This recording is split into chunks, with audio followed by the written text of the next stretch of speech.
to settings which are not captured by our Triptychon A1 and A2, but systems which kind of cannot capture it in that framework, in that there are additional symmetries around. And let's begin this discussion with a kind of, if you will, a case study. That was actually the way how it all started. And we were looking at the following. So here's our old friend again. I mean, normal, disordered, chaotic, ergodic piece of metal. But now we change the rules of the game by attaching it to a superconductor. Mike, yes, sorry.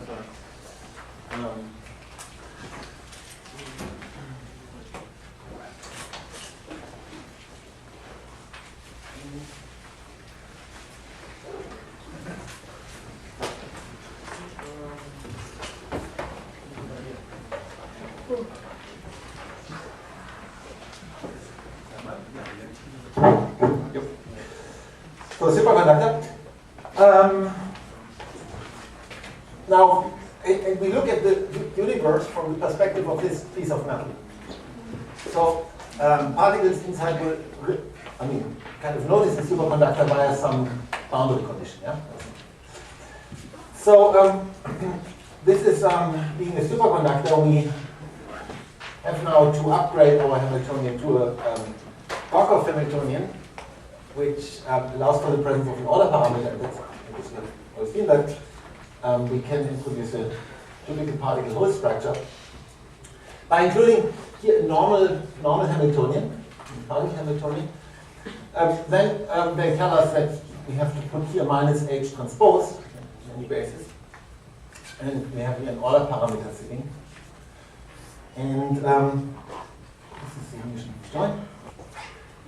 And I do not assume any spin singlet or so symmetry, so this is the most generic superconductor one can imagine, and in my model here, which simply means that delta is an antisymmetric matrix.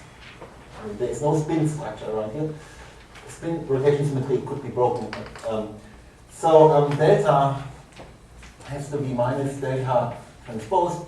Just to remind you where that comes from, this is an auxiliary structure which you usually get from some second quantized representation. I mean, you've all seen that. And the way the order parameter enters in a second quantized framework is like such. I mean, you have a single particle basis, and then you write something like that in the Hamiltonian. And these are fermion operators which anticommute, and that means that delta must also anticommute. And that's all we can say. Yeah? If there is spin around and you have a spin singlet structure, then things change, but so far it's clear. Just so. All right. Now, again, we anticipate that we will want to characterize the physics of our system in terms of Green functions, and the Green functions now include this Hamiltonian. So we write down the Gorkov Green function.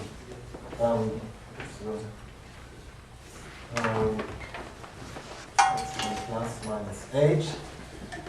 Epsilon plus H transpose minus delta Z. Okay, inverse. Good. And we have to set ourselves an exercise on. Naturally, one thing we can do is we look again at the average density of states. We have done that before, so let's do it again. Yeah? Average single particle density of states in the normal method. And keep in mind, it used to be a boring quantity. I mean, in the normal method there was not much to say about single particle density of states. It became interesting the moment we considered correlations between density of states. So let's see what's going on here. Do you have a table of determinant in the definition? 1 over determinant of... What? So this Green's function, do you have something like 1 over determinant of No, H? it's just Because G is inverse of this H operator. So when you invert this matrix, you need to have determinants. So you are inverting this H to get G plus. See, this is a Hamiltonian. Yes. And my Green function is nothing other than what it always was, E plus minus Hamiltonian. To the minus 1. Yes. So when you invert a matrix, generally there is some determinant. Yeah, but I have Minus my one on actual- the matrix. There's Oh, some in the minus- definition of. Yes, it's Okay. I haven't invert. Actually, I will not invert. But what we do is, I mean, we look at the dot inside, which is rho equals 1 over pi, well, you go with this, right? Imaginary part trace of G plus of epsilon. And now there's a whole structure around that means that we should have here sigma 3, I mean, sigma 3 being a Pauli matrix in this space, 1 minus 1. Okay, so how do we get this under control? Before we do any calculations, let's again start drawing pictures, right, and see what's happening. And the situation is now I magnify your piece. I take a portion of this, and we are sitting here at some point x. And taking the trace means, of course, taking the x diagonal elements of this piece. So we start drawing Feynman path, right? And remember, before the situation, before we had the superconductor, was we can draw path, and then there was some purity scattering going on. But we argued that any non-trivial path will pick up in essentially a random phase, and that phase tends to randomize to 0. So the average density of states, we didn't have any extended macroscopically extended path contributing to it in the Feynman path picture. That was in a normal math. But now we can start playing new games. And what can happen is the following. So you're an electron, you start out your journey and you propagate, and at some point you hit the superconductor. Okay? Now at the superconductor you have a choice to get converted into a hole. And that's now the new element. Yeah, technically you see you propagate under this block. Normal. At the interface you can get scattered by this order parameter into this sector. Andreev scatter, right? Okay? So now you have become a hole. And let me mark it. Now, the hole is essentially a missing electron, by and large. And that means that somehow, when you imagine you pick up here a positive action, what you do here is you pick up the negative action, I mean the missing electron action. Yeah? So what we can do now is we can go back to this point, and here propagate along this path back to the superconductor. And what we realize now is that along this leg, the dynamical phase, we will cancel against the dynamical leg action picked up here to a large extent. So what we get here is something very similar to our diffusion that we had before, yeah? This particle propagator. So we do this, and then get converted back to a particle, and complete our journey. And that is a phase coherent contribution to the density of states, or to the average density of states. And, so what you imagine here, I mean, if you compare to our worms and all that what we had before, this is essentially, I mean, an object which before, in the normal method, we had only at the level of the two-particle plane function. It appears here already on the level of the one-particle function. Okay? So that's the first indication that there's something new stuff is going on. Now let me make what I just said, let me make it a bit more quantitative. I mean, and to this end, we just imagine taking a cut here, and we just look at these two, I mean, the analytic expression corresponding to these legs. Okay? So what we have there is essentially, we have here two amplitudes, I mean, plus amplitude, minus. And what is plus? Plus is a propagator to propagate 2 point x prime, let's say here's x prime, under the particle sector of the Green function. Yeah? So x prime 1 over epsilon plus minus h to x. And I can call this g plus of x prime x, and epsilon. Just the definition. Yeah? Now, what is the minus? The minus vector. Minus is, we go to x prime 1 over epsilon plus h transpose x. Yeah, it's the inverse of this block down here. Okay. So now let's massage this a little bit. We can exchange the indices and undo the transposition. So that is equal to x 1 over epsilon plus h x prime. Okay. And what we can also do is we can pull out the minus sign. So then we have minus epsilon plus minus h. Yeah?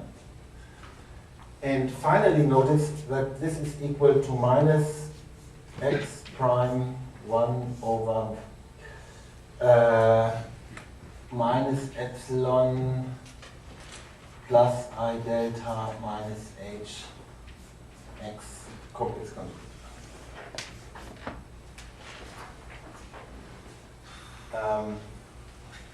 And that here is epsilon plus I delta minus h. So this little calculation, expresses what I just said in formulas. It means that the plus amplitude equals the complex conjugate of the minus amplitude. So there is a cancellation of phases, which becomes perfect in the limit epsilon going to 0. Yeah? Epsilon spoils this. This epsilon asymmetry simply has to do with the fact that Andreas scattering scatters a particle of energy epsilon to a hole of energy minus epsilon, and only if you go to the Fermi surface, they become, in a way, degenerate. Yeah, so we have we have quantum interference now already on the level of the single particle plane function.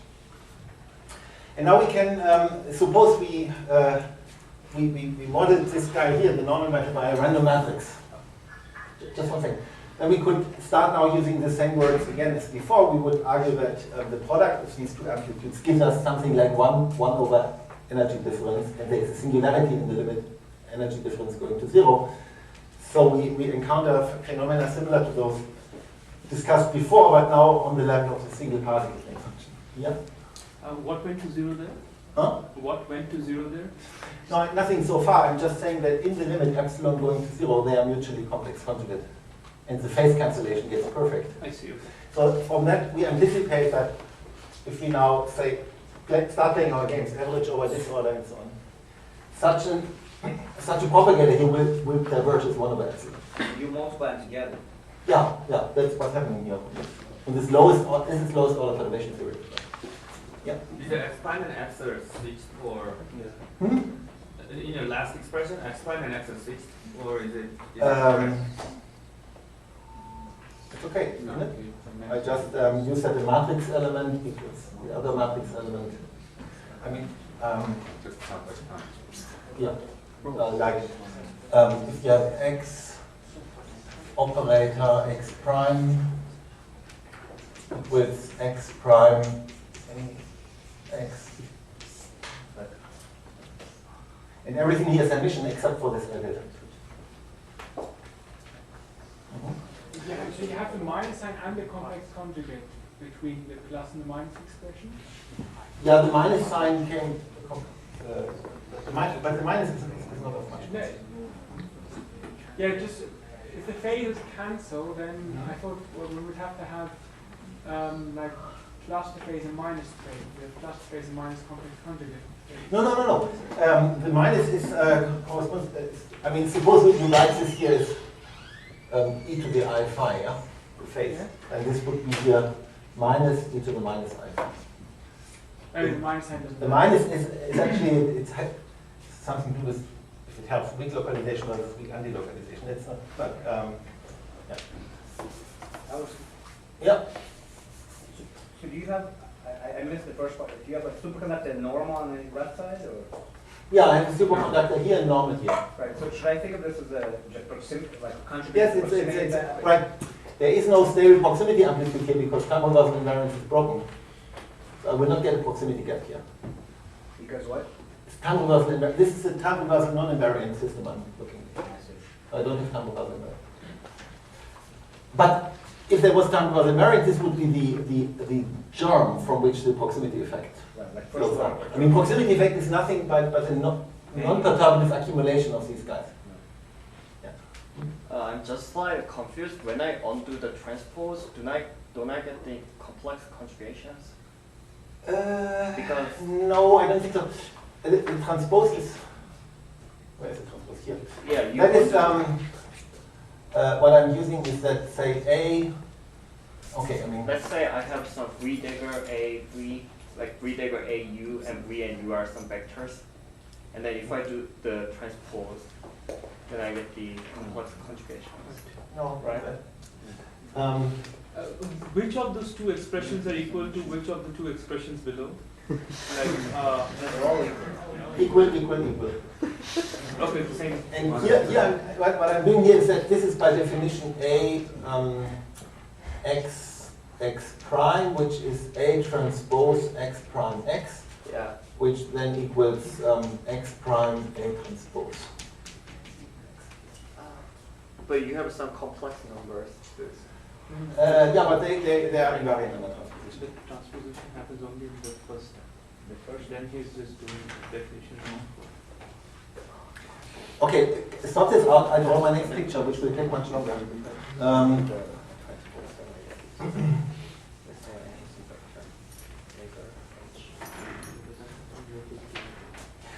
So, to give you a hint at this being just the first part of the story, much more complicated, let me push my limits and draw another picture.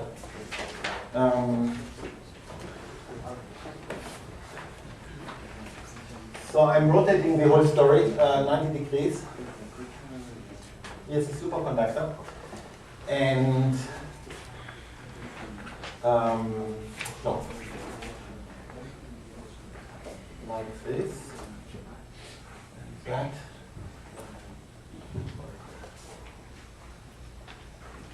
This. Ah.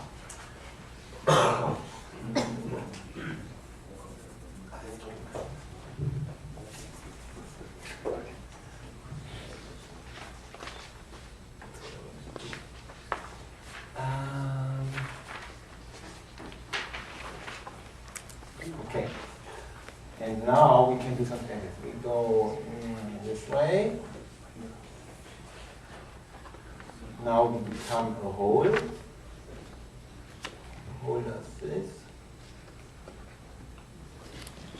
Becomes a particle.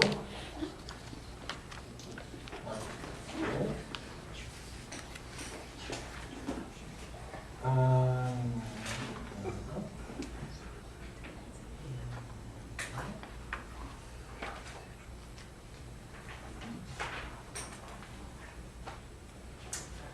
And that shows that you have these nonlinear interactions.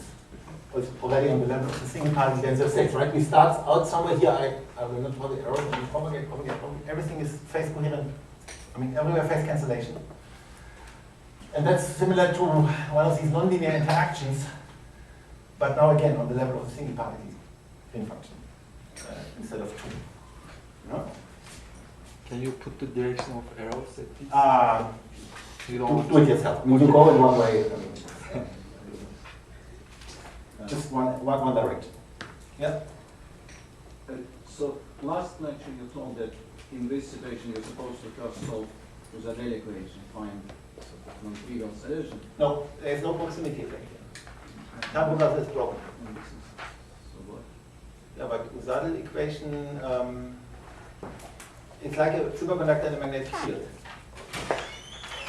But you didn't kill superconductivity. Huh? You didn't kill superconductivity. No, but I have no time reversal invariance here, so you can think of an ordinary superconductor and I apply a magnetic field in here. Okay. And when I have such an Hamiltonian, there is time reversal symmetry is broken here. H is not equal to H transpose. And then I have, I mean, it's class D, I don't have a proximity effect.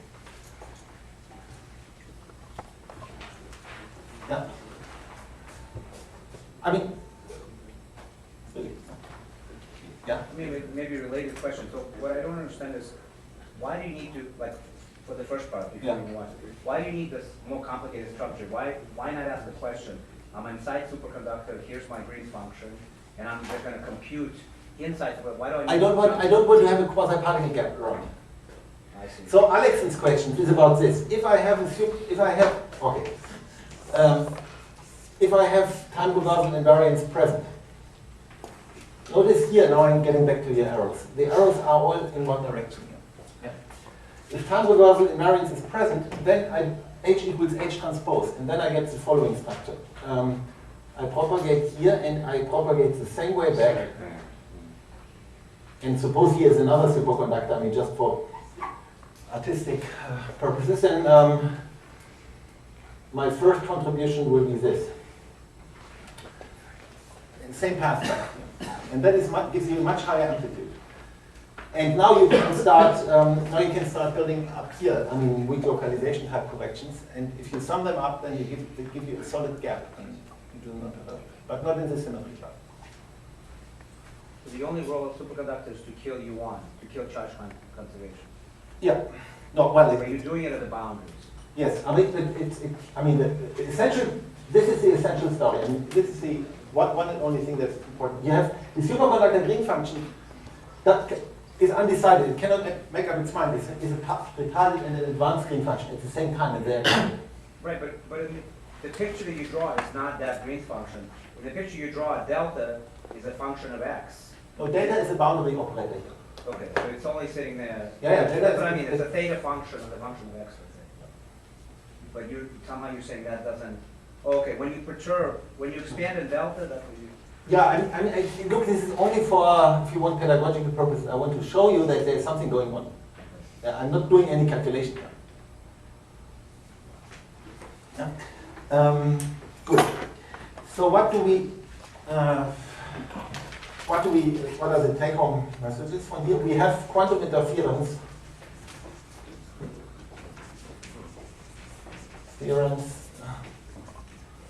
at level of a single Green function, and we anticipate singularities in the limit epsilon going to 0.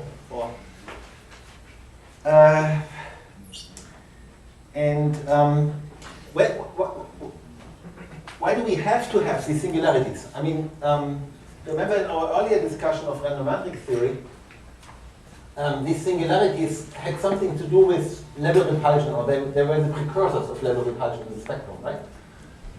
And here we observe similar things going on already on the level of the single particle Green function, and that the physical origin behind this is the following. Suppose you have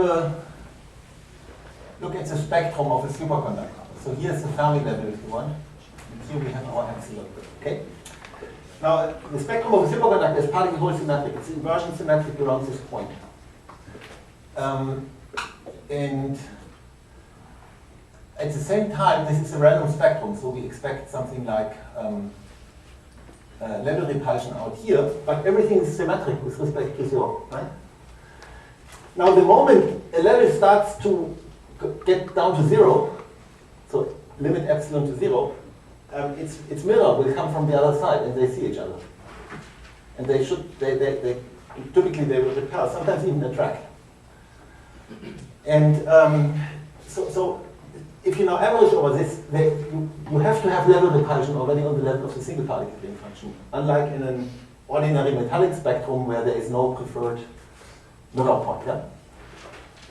And indeed, if you write down an RMT model for this system, which you can do, and you work out the density of states in RMT, then you find that rho of epsilon equals 1 over delta times 1 plus sine S over S. So there is our sine kernel over S is already appearing here at the level of the single particle density of states. there is a quantum interference anomaly in the band center. So this is in the middle of a semicircle. In the middle of the semicircle, exactly, on level spacing scales. And notice that if, notice nothing. I mean, it's just fine as always. Yeah? Right. Is the minus or plus? Plus. That is class B here. I'm coming to that. There are 4 superconductor symmetry classes. And in one of them, there is a plus sign here, which is somewhat counterintuitive. So you have weak anti-localization and level attraction. Which, this plus, by the way, I mean, just anecdotal, is responsible for the fact that in current Majorana experiments, it is so hard to discriminate between real Majoranas and the band center and disorder effects. Levels really want to go down to 0 energy, and it's very hard to confuse them with real Majorana fermions. Such remark. So where is the superconducting gap here? So the gap is Totally different energies, much larger energy scale, right? You're in the normal region, right? there's a gap here. Yeah. But S is much smaller. S is much smaller than Yeah, the S gap. is Much smaller than the gap. sure. S is okay. But there is no gap in the normal metal. There is no proximity effect So this is the spectrum in the normal metal? in the normal metal. Well, in the whole system, because the superconductor has nothing at its energy scale, right? Yeah, but in a bulk superconductor, depending It's on what it zero, is, I mean, there is of course a huge quantum particle gap. Right. But no, here you have the density of states this is here quite gapless. finite. You have a metallic density of states in the normal metal with a weak quantum anomaly in the middle. Right. But if you included the superconductor and looked on this energy scale, you wouldn't get any more states because the superconductor has a gap. Yeah, no, yeah, it's just So all it's the full density of states. And shouldn't there be a distance from the superconductor involved somehow? Like if I go further away from the... Absolutely, this is random matrix regime. So I'm playing again the same games. I'm on energies much below the Thomas energy. I see. If this is an infinite Oh, I map, see, I see. then you have non-ergodic and this effect will die out. Feel it everywhere. Yeah. Okay. That's a good question. Yes. So this is now for the model that you were originally discussing, or the one with time reverse distribution? That is with time reversal. With That would be different. You just remove the transpose. No, but the density of states is. Oh, that is for the time reversal non-invariant one. Okay. Huh? So let's do what?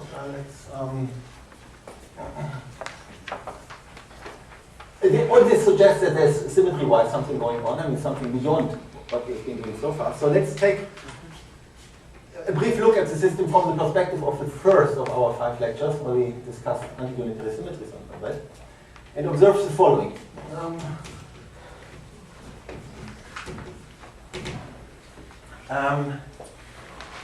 If you look at this Hamiltonian, then you notice it has the following symmetry. If you transpose the Hamiltonian and conjugate with sigma 1, polymatric sigma 1, right? You get minus the Hamiltonian. That is the another way of saying that the blocks you have the particular structure is indicated. No? Okay. Which space sigma is? Here. Particle space. Okay. Okay, doesn't look very inviting, or maybe, well, it's like this. But now let's play the following game. Let's introduce an operator K, which is almost our Hamiltonian, but we conjugate by polymatric sigma 1 to the power 1 half. Yeah? And here a similarity transformation. So that is up to some similarity transformation. It's the same Hamiltonian, nothing much. It's just a change of basis. This change of basis is actually sometimes called the Majorana basis, but it's just a word. I mean, now if you plug this in here, then you find that K transpose equals minus K. Okay? Minus K. And we can express this in the following way. We can say TK, T inverse. T is is just complex conjugation, our time reversal operator for, in this case, where it squares to 1, equals minus K. Where before we had plus K in the normal metal, right? So that tells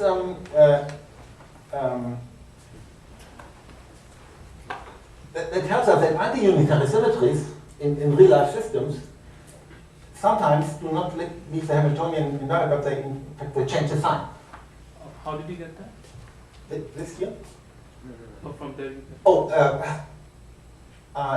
This time reversal is a complex conjugation. I'm just telling you that complex conjugation, if you mind saying complex conjugation is the same as transposition because it's addition. It's just a bit confusing because K beforehand was. Yeah, I know. complex Give it conjugation. another name. I mean, whatever. it will not appear anymore. This is our first and last time we meet K. Okay, good. Now we can crank our machine. Say, aha, this is the generator of our time evolution. Okay, and what it is, time evolution is now generated by an anti-symmetric matrix. So what is the symmetric space? Question? No? No? Orthogonal. Cool. So we learned that U, which is X, I was cheating, it's in fact another time that K appears. Is element of O to N, and this is the symmetric space D to N in Cartan's notation, plus D symmetry. Yeah? So we have another symmetric space. Okay, so that's all for the moment about the superconductor. The essential observation here is that anti-unisymmetries, where before we have been considering commutative scenarios, they also anti-commute with the Hamiltonian, and you get non-empty physics.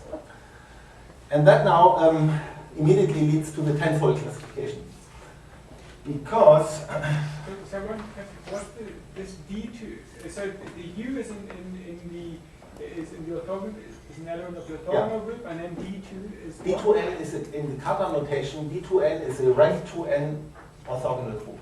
It's a symmetric space. But then you just isn't O2. Oh, not the same capital. But is that not the same as ON with n twice as large? I mean, is that? Yeah, but On is a symmetric space, and its name is D. Oh. Somebody called it D. I mean, somebody called it. But it's nothing other than the orthogonal group. Yeah, you're right.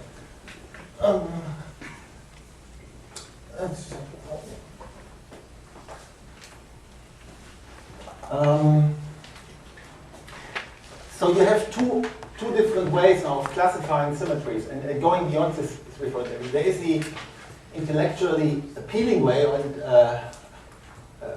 somewhat more high-powered way, where you argue that this Nambu representation is, I mean, behind it there sits a Fock-space representation of fermions, and then you work in Fock-space, and you never have to talk about anti-commuting symmetries.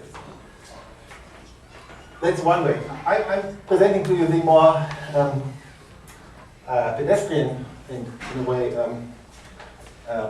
more cost-efficient way of classifying them, which goes like this. So let's anticipate 10 different situations by doing the following. We introduce a time reversal operation, which, I mean, like what we had before, namely some unitary matrix, which can be the unit matrix or Pauli matrix, times complex conjugation. And then we have, not this case, it might be happy. Yeah, it's a happy. There's no happy. Then we say that our Hamiltonian has a time reversal symmetry when we have the following situation: H equals U transpose dagger H complex conjugate. Namely, this is K without head acting U. All right, so that was this time reversal. Now we introduce a second operation. We call it charge conjugation. It's just a name tag. And there is another unitary matrix. I mean, again, could be something like unit matrix, or it's an anti-unitary. So there is no up to unitary equivalence. We don't have too many choices. And same complex conjugation. And we call the Hamiltonian charge conjugation invariant. It's just a definition. It's a name. When H behaves under this operation minus. No? Sorry, what do you get from C. What is UC? Some matrix. I mean, either the unit matrix or Pauli matrix. I mean, C being an anti-unitary has again the option it can square to 1 or square to minus 1. I mean, the same, everything that we said about T applies to C just the same. Yeah? So for UC up to unitary equivalence, we can write down a unit matrix and this funny matrix, Pauli matrix, which we had before. That's basically exhausting it. And that gets me to the following. What kind of symbol is this epsilon underneath? It's my calligraphic C. Like this is a calligraphic tau. No, that's a tau. That's a bit. That's what it is. So remember we had these two options. T squared could square to 1 or minus 1. And correspondingly, we introduced for tau the notation 0 if there was no time reversal around. And this we call tau 1, and this we call tau minus 1. Say time reversal invariant operator, if t squares to minus 1, we call it tau minus 1 tau, right? Now we can play the same game with C. The C squared can be either 1 or minus 1. And our Hamiltonian can have no particle Hall symmetry. I mean, it just doesn't know about it, normal metal. Or it can commute with C in the situation squares to 1, in which case we call C1, and this C minus 1. So we immediately see we get 9 different options. 9 different situations under T symmetry, right? I mean, you give me a Hamiltonian and I ask you, is it T invariant, yes or no? Is it charge conjugation invariant, yes or no? And if yes, which situation do we have? 9 options. Yeah. I don't understand. Are you saying that for all Hamiltonians, these above relations on the tau and the C hold? Or is that one of these options on the table? One of these, yeah. So it's the one where Yes. C is minus 1 I mean, look, remember in the first lecture when I was telling you about anti-unitaries, I always insisted that we need not to consider time reversal, could be any anti-unitary operation. That's having this here in mind. If any anti-unitary operator, you can by multiplying it with a unitary, you can bring it into an involuntary form. I'm fine with your writing it in this board. I'm asking about the stuff on the right side of the board. You're saying that the Hamiltonian is exactly equal to, well, I pick up a minus sign when I do charge conjugation, Yes. and no minus sign when I do time reversal. Is that a general statement, or is that one of these classes? No, it can have charge conjugations in no time reversal. He's asking you to review the meaning of those statements. By definition, we call the Hamiltonian time reversal invariant if this equation holds. By And definition, that we would call be one of the two at the bottom. That's the 2 bottom ones. Yeah. There's 2 options. Either one, then you ask whether it's Then you ask that question. Are there now statements being made or questions asked? You say it. No, I just have to figure out if there's a statement made, I shut up. And if there's a question, I I'm say still back on questioning, that. please. Huh? Could you say what they just said related to? No, I cannot because. So the answer is yes or no at the top here. Yes, It either satisfies that or not. yes, Not is the 0, yes, and yes is either the 1 or the minus 1. exactly. Okay. That was a good statement, yeah. Yeah. I had a question about a statement you made in your first lecture. Was Yeah. it that if you have this Hilbert space, there's this space of anti-unitaries and Yeah. unitaries, and there's one thing that's basically generates all anti-unitary Yeah. operations. Exactly. And so here so these two are related somehow, that, right? Because in this Hilbert space now you have a second unitary operation or anti-unitary operation, right? Or don't you? No, they belong to the same equivalence class. Uh-huh. I mean, you can see it quite explicitly here. Our charge conjugation is our good old complex Right. conjugation, but there's a unitary multiplied. Right. The new aspect appearing here is a new question asked. Is your Hamiltonian, does it anticommute or not? Yes. I'm asking a new question about an operator. No, I understand. But then T and C are somehow related. They are, Yeah. You'll see it in a second when I combine them. okay. That's a very good point. I mean, 9 options. Can we agree on that? Yeah. But there are 10 symmetry classes, so where's the missing one? And the answer to that lies in a third symmetry operation, S. And S is simply T and C combined. I can do that, right? I mean, we know particles, and you have 2 anti-unitaries, you like to combine them. Now, do we get any new information from here? I mean, if T holds, I mean, if or C holds, then we will not get any kind of new information from this operation. But if what can happen is that you have neither T nor C, but still S. Yeah. And then again, you have an option commute and not commute. Okay. I mean, that's our. But that's the third unitary operation. Yes. No, that one here is unitary. It's unitary, and you see it quite explicitly. It's unitary, and so let's just work it out. What it does, I mean, H under S, what will happen?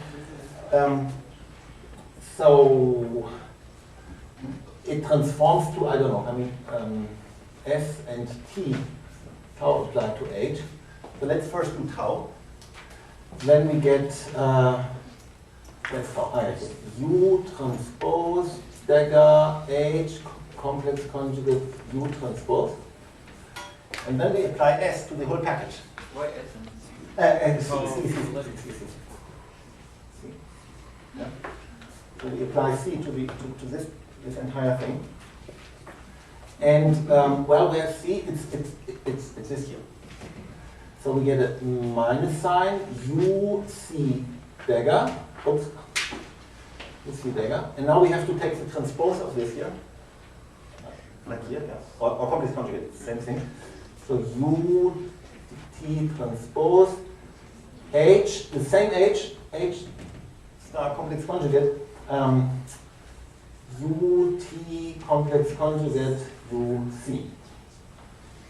Okay? And these here, these guys here are unitary matrices. These are unitary matrices. So this is unitary. And that is exactly what has been alluded to. These guys are unitarily equivalent. However, mind the minus sign. What we are asking now is that H, in a way, should anticommute with a unitary matrix. Anticommute, not commute. And that's a chiral symmetry. That's what is called chiral symmetry. So this here is, and we are coming to that. I mean, yeah. So, so someone gives us a Hamiltonian, yes, right? And I find a unitary operation that that basically anticommutes with the Hamiltonian. Yes. Is that my S? Because then exactly, then you are in a chiral setting, in the chiral symmetry, and you but then no reason to call it a tau and a C. No, there's no. I'm not telling that. I'm just trying to do the counting here. And I'm trying to make, I mean, a few logically, hopefully consistent statements. And one of them is that here in this nil-nil scenario, you can still have 2 options under S. But then tau and C are not really defined, right? I mean, if it's not, I mean, tau might be defined because there's the physical reasons why tau should be defined. No, they are but defined. something like C is not. Oh, the charge conjugation is. So, if there is no symmetry of H or anti-symmetry of H under some operations called tau and C, how do I compose such operations and call it S? That's my question. No, the operation exists. The operation exists, yes. The Hamiltonian. Yeah, the operation is just is a statement about the Hilbert space. I mean, you could have an antiferromagnet in the L state. It doesn't No, I reversible understand. So you need translation. some extra physical input. You just, it's not like there exists UC and UT that does this. No, I mean, by definition, the tau of H is UTH star UT. And you can always perform this operation, just you don't know if it's equal to h or not.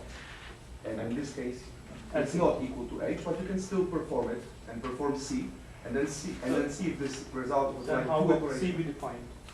The same way, C is minus. No, I understand, but how is C defined? Tau is defined by time reversal, so there's some. T is time reversal, C is charge conjugation.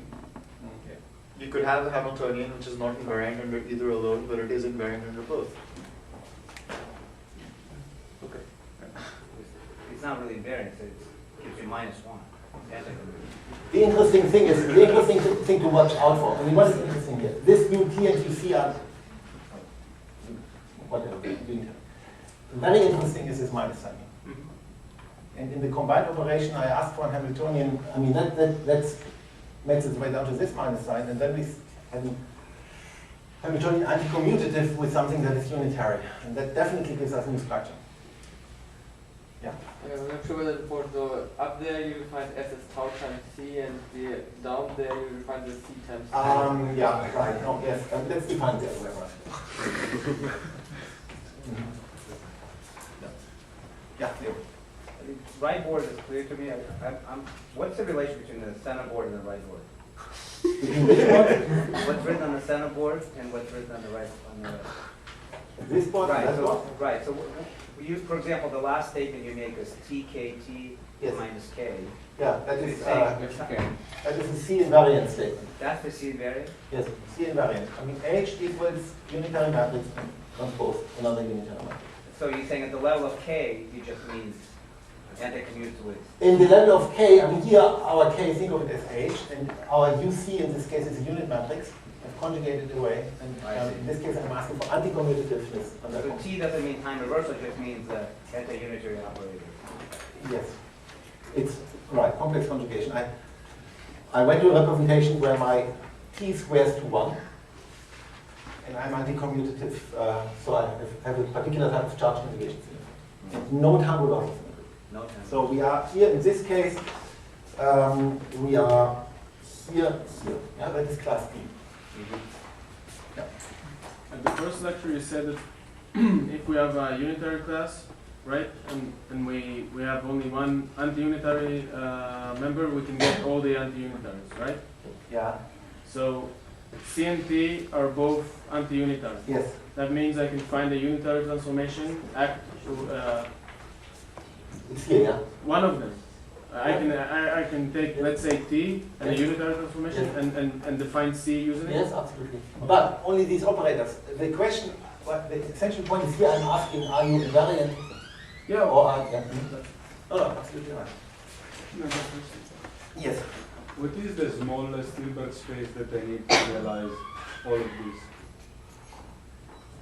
All of these. So you want to be somewhere down here? 4 times 4, I think. For matrices. In terms of matrix, I can write you. All 10. You want to be time rather than? So, yes, all all 10. So, I mean, in principle, could I pick up more anti-unitary symmetries, or does that not work because? No, there's only one. There's anti-unitary symmetry. There's essentially only one. And then I can ask the question: commute or not commute? In the first lecture, you were also talking about spin. So there are 3 classes actually. No. Time. Spin is if you have spin, then you can play this game. You can play nothing more. I mean, you give me any Hilbert space. So it doesn't give any extra. No, nothing. No. You give me any Hilbert space you want. I mean, no matter what. I go to irreducible representation and then I check this table, and I will wind up in one of 10 scenarios and situations. But I mean, if you just give it a general Hilbert space, you can't really define a C and top, right? You see what I mean? I mean, there's I can always do that. well, you can't do that unless you have those symmetries. You see what I mean? No. I mean that. Like operations, whether the symmetry is there. Why not? I mean. Well, then I would be defining some random UT and UC. Yeah, but up to unitary equivalence, they are all the same. Then you can ask, I mean, we can play this game, and you do it in one room, and I do it in another room. We get answers, but these answers would be unitarily equivalent if we don't do a mistake. So the way to go, the algorithm would be take a Hilbert space, and someone has given me Hamiltonian, and some constraints on the Hamiltonian. Then I go and start checking my Hamiltonian for, are there unitary symmetries, anti-unitary symmetries that either commute or anti-commute? And if I don't find any, can I find a unitary symmetry that anti-commutes? Yes. Right. I see. And then if I get a unitary symmetry that anti-commutes, yes. There's no way for me to actually make up a time reversal and charge conjugation from it. No, if you don't have any other symmetries, no, then you are in we call it symmetry class A3. It's just anti-commutativeness with unitary. With some unitary operation. Yeah. I see. With. What if there's more than? I mean, no, hang on. Yeah, no, you're right. Yes, indeed, there's one. Oh, and this is unique because if I find some other unitary transformation that does. Up to unitary equivalence. In most cases, you will never ask this question because, I mean, in real life, they give you in Hilbert space. Yeah, that I understand. It always comes but algorithmically, it's confusing. Could I cook up a situation where I hit the Hamiltonian with a certain operator and I get the same Hamiltonian back with an arbitrary phase instead of +or -1? Spirit of projective symmetry. No. Can you, because these are involutions, these operations. I think you might have a trouble with that. Right. Has to square to 1. Yeah, something. I guess you would describe that in the first. You addressed that in the first lecture, right? Yeah. You showed it. First it was a phase, and then you showed it. Yeah, exactly. Yeah, they are involute. Yeah. So I was wondering, so like time reversal and particle hole or charge conjugation have like pretty clear physical kind of rationalization. So like all the various classes here have like clear examples, but the one that's like 0, 0, but has the chiral operation. Yeah. What is like? Is there like a quick way to think of have some intuition for that? Yes. First of all, I dare to object. I mean, it's maximally confusing the way people use the words charge conjugation, and never trust them. I mean, everybody has his own convention in mind, was socialized in different ways. I have met so many people who call it one thing we would call time reversal, they call it charge conjugation. It's total mess. So my way of approaching it is take a problem and sort it out yourself and then give them labels. Having said that, say the chiral situation, right? In fact, there are 3 distinct chiral symmetry classes because if you have S symmetry, you can still have T, and the canonical realizations are, for example, I mean, really particle hole antisymmetry in Dirac operators. Yeah? It's a very, very good case of particle hole invariance. Another one, which John Jocker has been talking about, are sublattice symmetries. And that was my next case study. I wanted to go back to that. Yeah, sublattice is chiral. Sutri for Heger or something? Huh? Like Sutri for Heger instead of? Simpler. I mean, you take a bipartite lattice with purely off-diagonal. I mean, like graphene in the absence of. And I guess what I want to say is this. I mean, there are for each of these symmetries there are good reference systems which come with a lot of physics, which is. But then you meet a superconductor, and the superconductor can easily be chiral, and it has the same phenomenology as a system you are used to from a totally different context. I don't know of a unique, clean classification which puts these things into a cage, and often a symmetry which appears in an unfamiliar context. Yeah. So like for the normal state, you were saying, let's say in graphene you have bipartite lattice which are talking. Yes. So that would be chiral. That's chiral. What is an example of a superconductor that's chiral? A class C1 superconductor that's spin rotation invariant. Okay. If you have it would help to have some physical. It would help to have some physical examples of each of. Yeah, I wanted to get there, but we are classifying for half an hour now. I mean, I have lots of examples, but I have our nice discussion. Go on. What? No, we have to make a choice. Time is. So, one example, I mean, that was this class D setting I gave you. Now comes another one, which is, which I also quite like, is a chiral symmetry situation.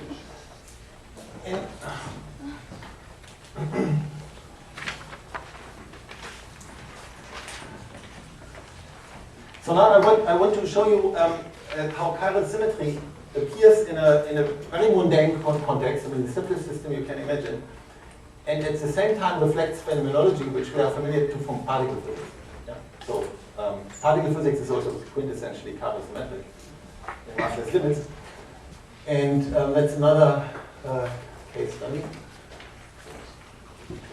So that's one which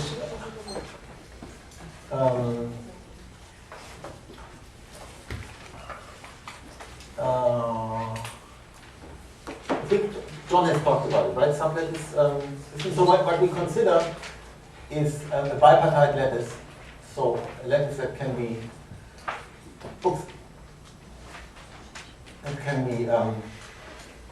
arranged in this way into two nested sublattices. And I assume a situation where the Hamiltonian is purely hopping.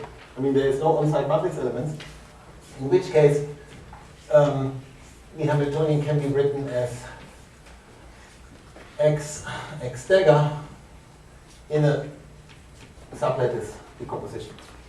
Yeah, it always helps you from. And now we get immediately our chiral symmetry because we can define tau 3 as 1 minus 1 in the sublattice space. So an operator that multiplies all circles with minus 1 and leaves the crosses untouched. And this operation will anticommute with the Hamiltonian. Yeah, so it's a unitary operator, anticommutes with H, chiral symmetry. Now what are the consequences? The consequences are very similar to what we discussed before in our superconductor example. We can play the same game, and I will not do it in view of the time. But this is again, I mean, this is zooming out now. I mean, this is a portion of our system. We could again compute the density of states, huh?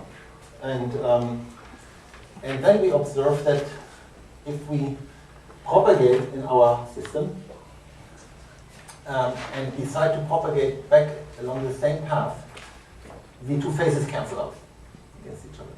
And it's done, the calculation that shows you is done exactly the same way as we did here for the class D. We write down the Green function. We observe that the Green function, that the Hamiltonian changes sign under conjugation with this B scan. We can, in the very same way we deduce this phase cancellation. I guess I don't need to show this, right? It's a similar calculation. It's in the notes, I mean, you can see that. So there is, again, the same works. This symmetry introduces quantum interference at the level of the single particle Green function. And another thing, we can ask ourselves, what is the symmetric space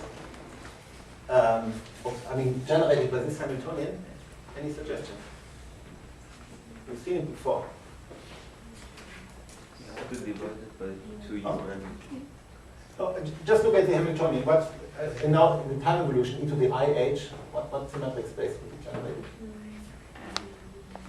u2n divided by 2u1. Yeah, exactly. U to n over un times un, but now with color n, and that's A3 capital N.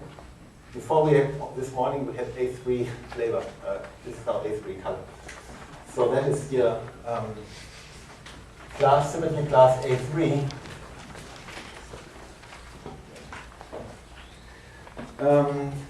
Okay, so now let me say very few words, very sketchy, on the construction of the low energy field theory describing this setting. So I just want to, in a way, recapitulate certain steps we took this morning when we constructed the field theory. And what we discover here is kind of interesting. It's quite a bit of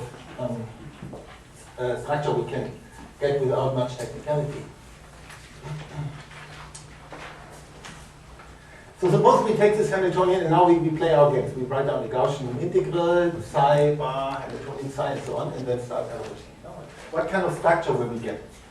So I'm just writing a few compound elements or formulas we had this morning. So the canonical bilinear form we would have is like this: x dagger. psi, psi. And right, these were our, I'm suppressing everything here. There would be flavor indices, color indices, just the structure. And these are two fields, let me give them a label left, right, and here right, left. Like right and left moving fermions, yeah? Just a label. These are independent variables, so I can name them, whatever. But over here it was sublattice, though, like. Yeah, they are sublattice. So you call the two sublattices right? Yes, I call them left. I mean, you call them here these. My Hamiltonian couples left bars with unbarred lefts. That. Notice that there is a symmetry around. The color symmetry is now, in fact, the product of two groups. Because what I can do is I can transform psi c, left or right, goes to u c psi c, and psi bar c goes to psi bar c inverse. And c is left or right. And u are big matrices, right? Operating in the sublattice space. So we see that there is a symmetry group, which is now a product. U left n times u right n. So we go two independent symmetries, U left. Huh? In the native field. Okay. Now what happens if we, and that is called a Carvel symmetry. I mean, or that's one way of putting it. Typical Carvel symmetry, and you know it for mass as QCD. And now let's see what happens if we average over disorder. So there is some disorder sitting here, some Gaussian disorder, right? Some random matrix disorder or impurities, and we average over it. Yeah? L and R are just the sublattices, right? Huh? L and R are just the sublattices. Yes, you can give this, but mind that the order is here reversed. Swap the layers, yeah. So it's not too helpful to stick too tightly to the sublattice structure here, but just leave them as they are. Okay, so that reversing is intentional. Yeah, that's intentional. I want to have this symmetry. I mean, symmetry operating entirely within the left sector. So I have to have here my matrix and here the inverse of the same matrix. So they.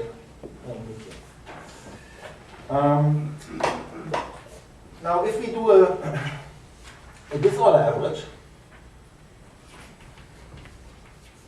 so then we obtain the following. There is again our bilinear form: psi bar left, psi left. Yeah. And here we average, we get psi bar right, psi right. We would get a bilinear form of this architecture. This order. You see it? Yeah?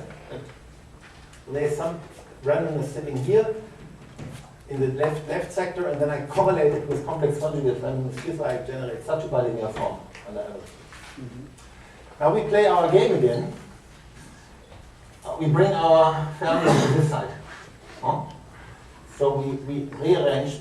This is what is, I mean, what we did this morning. Psi left, psi left, psi bar right. And we Hubbard-Stratonovich decouple in this set. Okay. So if we do that, and our Hubbard-Stratonovich field now all of a sudden connects left and right, and it will appear here. So the matrix field, our low energy matrix field will sit here in this sector. So we obtain a structure psi bar left, psi bar right, A, let's call it left right, A right left, and here X naught, and here X naught dagger. Psi left, psi right.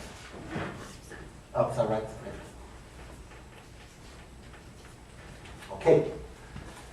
Now, next step would be a mean field calculation. Yeah? And what we will find is that there are non-vanishing mean fields popping up here. Mean fields sitting here and here. Yeah? And that phenomenon is known as spontaneous breakdown of Carvel symmetry. You may have heard it before. I mean, it's very famous in QCD. It's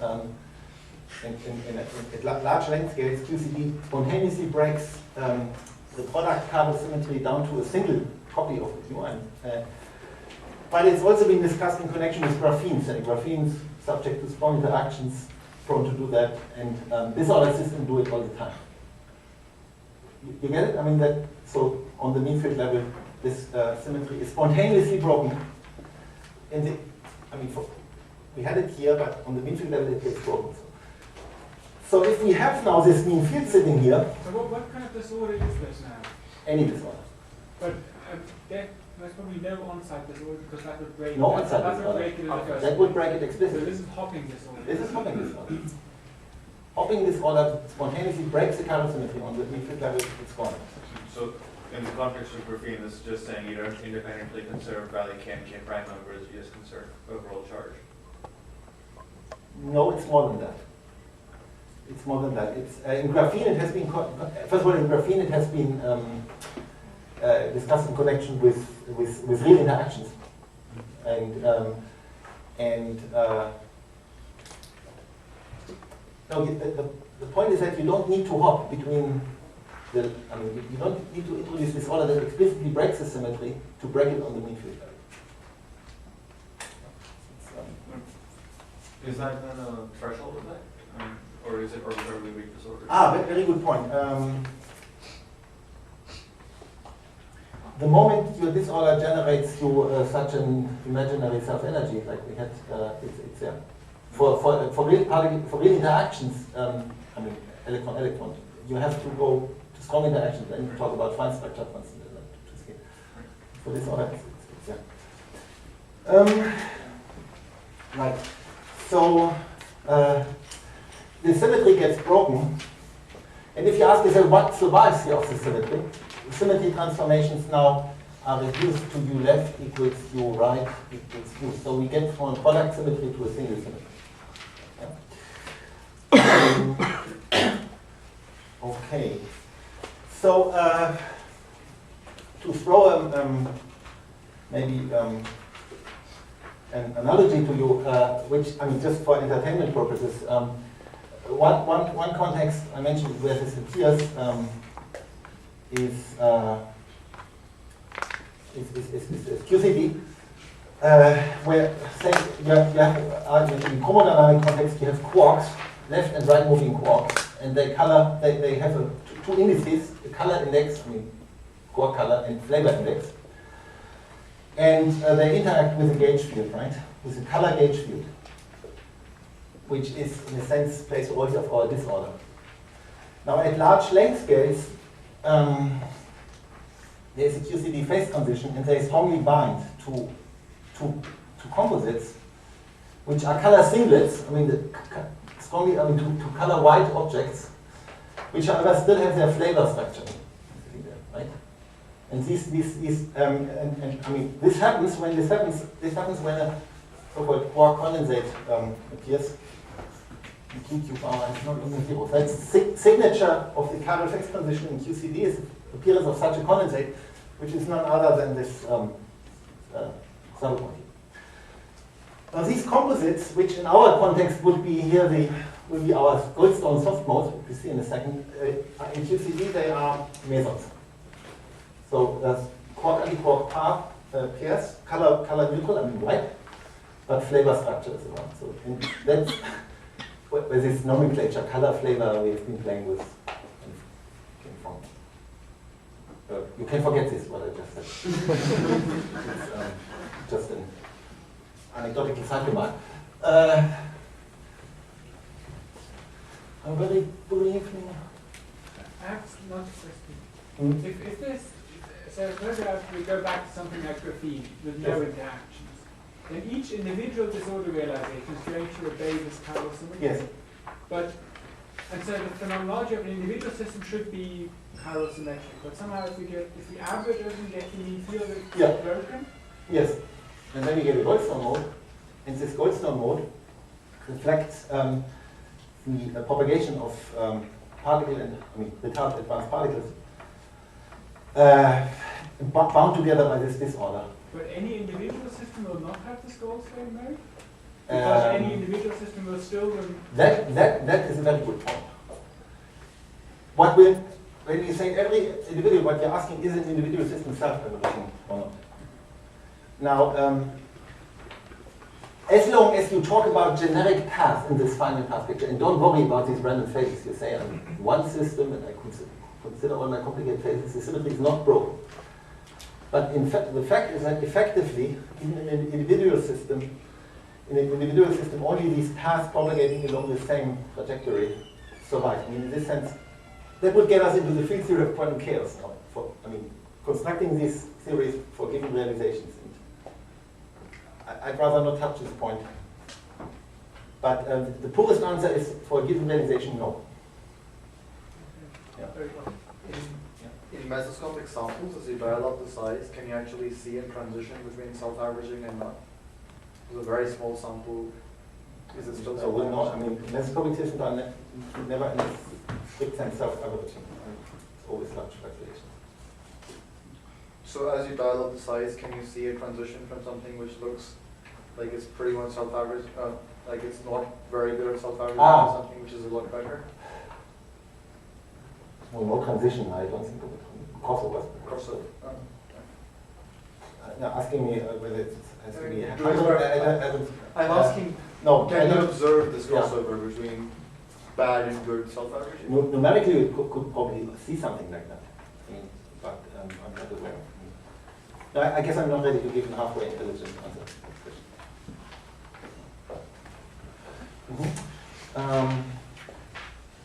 Okay. So now let's push on a little bit in this direction. I mean, not much, but suppose we went on and like this morning. So we would now say, aha, we have here a mean field, and let's give it a name. I mean, so we go to this psi. This is psi bar left, psi bar right, psi right, psi left. Here's x naught, x omega. And here we have now a mean field sitting, I gamma, which imaginary amplitude times the unit matrix, right? So we find a solution of this type. And now we say this is not the only solution, and the way to get other solutions is to subject this symmetry broken mean field to the transformation under the full symmetry group. Again, like in the magnet and everywhere else. So we apply this transformation to that action, and this will then, by construction, reveal the Goldstone modes in the problem. So if we do that, if we subject this to such a transformation, we get psi bar left, psi bar right, and here I gamma, Q left, inverse, U right, X naught delta, I gamma, U right, inverse, U left. Psi right, psi left. And these pieces here, the products of these transformations are our Goldstone modes. These are the Goldstone modes in the problem, so let's call these pieces here, let's call this product U, and then we have here U inverse. And these are now, these fields replace, in the Carrel setting, assume now the roles of the Q matrices, which we had this morning. There is no longer this, they play the roles of these guys. So we have a correspondence between symmetry class A3 and color corresponds on the flavor level to the unitary group. I mean, this is a Goldstone manifold unitary group, and that was the symmetric space A sub AN. Good. So we anticipate that the sublattice system, or any system with Carrel disorder, and should be described by a low energy field theory where the fields are unitary matrices. Unitary matrices, yeah. Okay. Now what is the, can we guess, what would be, yeah? In my happy state of ignorance before this lecture, I used to think that you just went along, classified the system according to its symmetries, and then it told you what class it was in. Yes. But now there seems to be an ambiguity because like, the class and flavor space is not the same as the class in color space. So what class? I mean, the target space is A3 in color space and A. No. We are absolutely on firm ground. I mean, we are dealing with a Hamiltonian which has color symmetry of this type. Right. Now, we anticipate there will be low energy field theory. Right. Question is identify them. These fields should again take values in a symmetric space of lower rank, in flavor space. And this very sketchy discussion tells you that in the present case, these fields live in the unitary group. I guess what I'm asking is there a one-to-one mapping from the color space to the flavor symmetry space? Yes, but it's not, you have to work it out for each of the 10 classes. Okay. I think I'm not aware of any halfway comprehensible, I mean, no, there is no, you just have to work it out. But the 10 pair up into 5 pairs? Huh? The 10 pair up into 5 pairs, or that doesn't have that structure? No, I don't think there is any system. Well, There's no structure. I think Martin Sommer might be perfectly. He understands structures I don't understand. But okay. I never understood any. So you draw 10 of these, and here you have 10, and you stare at them, and I don't understand the system. Right. But we had before this that AN color space was A3 in flavor space, yes. and now it's the other way around. That's excellent. It's just a coincidence. Okay. That's okay. The only example. Yeah, or maybe not in, but. Yes, hang on. Maybe doesn't not. Always do that. Maybe you can go in a convoluted way, can go back and. Yeah, if you do it again, that's not going to go back. Just the other way around. Yeah, perhaps. But that would pair the 10 up into 5 pairs, right? I think there's sometimes a factor of 2 that you have because of parasymmetry. Could also be. But does it have to do with some, that A3 and A both break time reversal and so they come together? No, there's, in this case, I think, wouldn't even bring up the notion of time reversal. Right, but still. Yeah, still, perhaps, yeah. How they group together. Yeah. I have 10 moments. I mean, if you let me, I would just throw a few things at you. I mean, like, I mean, not be rigorous. I just want to flash it and maybe get you interested, perhaps you. So we can, what is the low energy field theory for the unitary group? So what would be a good, I mean, the nonlinear theta model, what we had this morning, but now for the class A3. We are in d dimensions. Now please dictate. No? Constant? Right? dq? Yeah. dq squared? dq. There is no q, there is No, u. Okay, du. du? U squared. U squared. But it should be invariant. I mean, D actually. yeah, you do inverse. That is a good term. Phrase. Now, assume we have some weak explicit symmetry breaking here, some quark masses sitting here, or some energy. Yeah. Some M. What would be a nice guy explicitly breaking unitary symmetry invariant? Lowest order. So you had some field. A little mass, yeah, on the diagonals. What would you get? Plus, mass, or epsilon, energy, could be. Sigma 3. Time is running.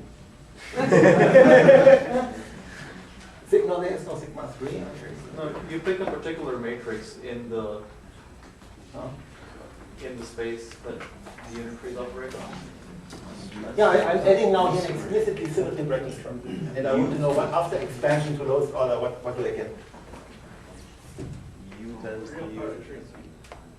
Did I hear read part? Yes. Okay, yeah, it goes in the right direction. U plus U inverse. Yeah. Now there's a strange term you can add. C tilde trace U d U inverse and all that squared. But to lowest order and derivatives, that's it. Right. And I'm mentioning it for 3 reasons, maybe 2. First of all, this model has very interesting critical properties. Unlike, it doesn't behave like conventional sigma models. In the limit where epsilon goes to 0 in 2 dimensions, there is an interesting renormalization group flow. There is no localization, Anderson localization in the band center. Normal sigma models in the band center. And the density of states diverges in the band center. So there is something interesting going on, which I don't have the time to discuss. And the keyword is Gade-Wigner. Gade-Wigner, early 90s. Another remark is, I mentioned this QCD analogy. In QCD, this piece here goes under the name Weinberg-Lagrange. That is a low energy Lagrangian of mesons. We discussed mesons are the Größe modes, so there should be Lagrangian, and these are the quark masses. So in QCD it has been around since the late 60s. We discussed. Huh? Yes. That's that. So let's keep that in mind. And what I would like to do my last, still 10 minutes.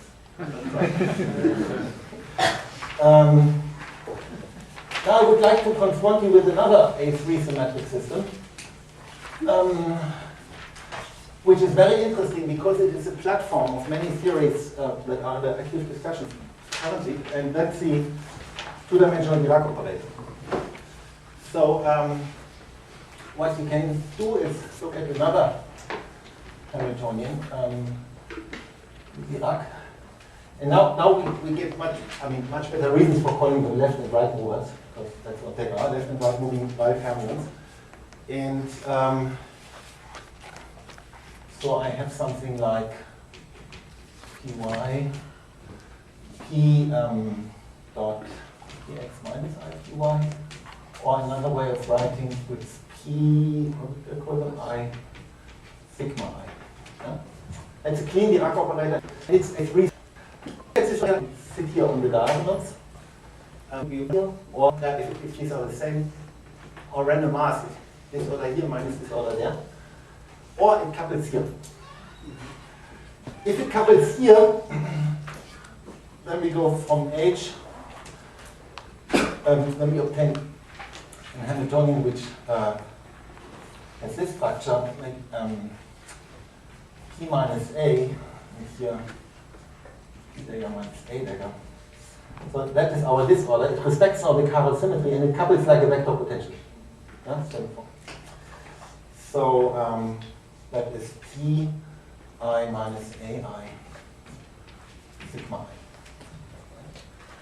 This type of now you can ask yourself what role will this disorder here play? And the answer is not much. Why? Maybe, no? What? We can make transformation to get rid of it. Yes, you can gauge it out. You can gauge it out. So any observable that is gauge invariant will not couple to this disorder. So it should have a much lower effect than this model is thinking. Is AI constant or is it? No, it varies in space and time, so we are in 2 plus 0 dimensions. You can get rid of this now. There is a word of caution. If you gauge this order here, this is not an innocent gauge transformation because there is an axial anomaly. So when you gauge this disorder, you pick up an anomaly term, chiral anomaly or axial anomaly. But this anomaly will not talk to your observables as long as they are gauge invariant. So you don't have to worry too much about it. So that's what we know.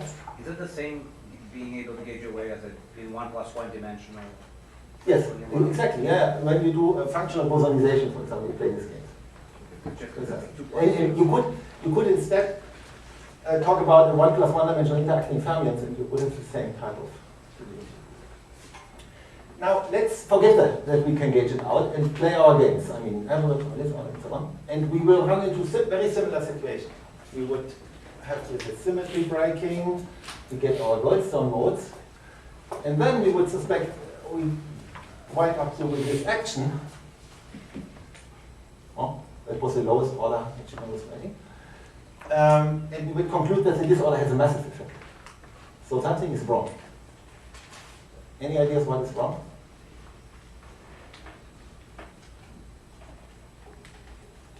Or what could? I mean, it's an unfair question. Yeah. You can't gauge out fluxes? Huh? You can't gauge out fluxes? No, we can. Are you going to get the topological change? Yeah. topological terms, if you will.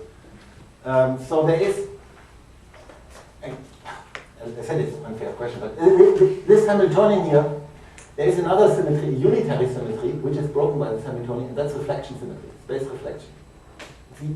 Unitaries never played a role, but that here now they play a role. That's one of the reasons why I'm discussing it.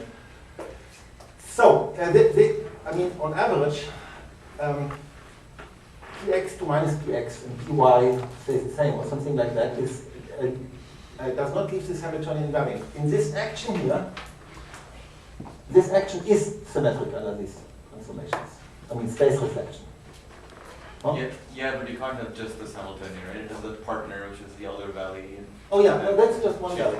If I have two valleys, maybe my last half minute, yes, indeed. But this is one valley. You can think of it as a surface Hamiltonian topological. So we need a term here which should have a low number of derivatives and explicitly break this chiral symmetry, this reflection symmetry, and the solution is that for in the Dirac setting, you get, I mean, you go to this action here, the same here, but there is a so-called Wessel-Witten term popping up for the fields U. And that one has two derivatives in it, and it breaks x to minus x. Now, in view of the time, I will not write this guy here. It's in the notes. I mean, you can see it. But let me just tell you what the story behind this term is. This action here, I mean, as it's written here, was first